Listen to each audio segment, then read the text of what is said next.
وہ کوئی نور محمد کے خاندان میں ہے. آئیے حضرات انہی اشعار کے بعد اب میں بسط احترام گزارش کر رہا ہوں مولانا موصوف سے کہ وہ ممبر پہ تشریف لائیں اور اپنی بصیرت افروز تقریر سے اور مولائی تقریر سے سامعین کو خطاب فرمائیں. ایک نعرہ سے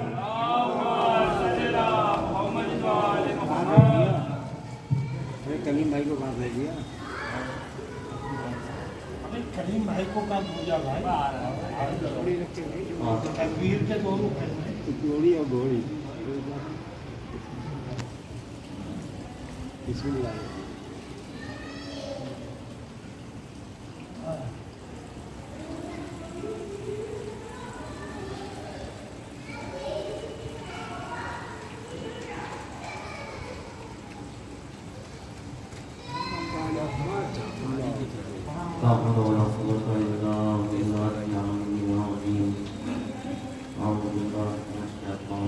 آدمی کم ہے.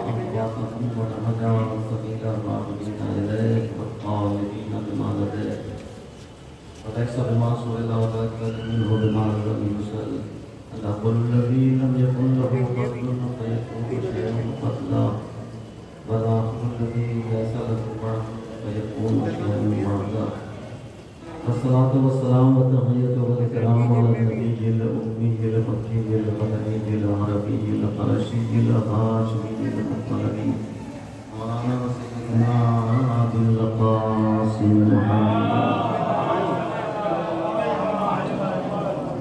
آله الطيبين الطاهرين واللعنة الدائمة الباقية على أعدائهم وقاتلهم وغاصب حقوقهم ومنكر فضائلهم من يومنا هذا إلى يوم الدين. أما بعد فقد قال رسول الله صلى الله عليه وسلم إني تارك فيكم الثقلين كتاب الله وعترتي أهل بيتي ما إن تمسكتم بهما لن تضلوا بعدي حتى يرد علي الحوض.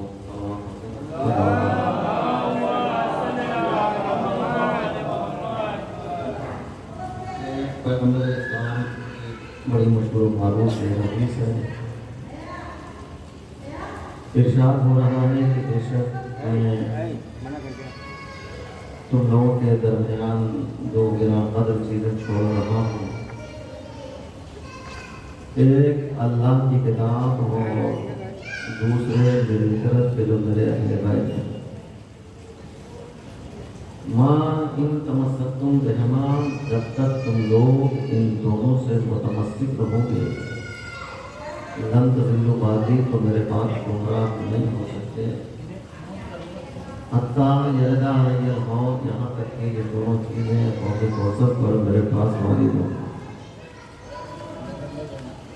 قرآن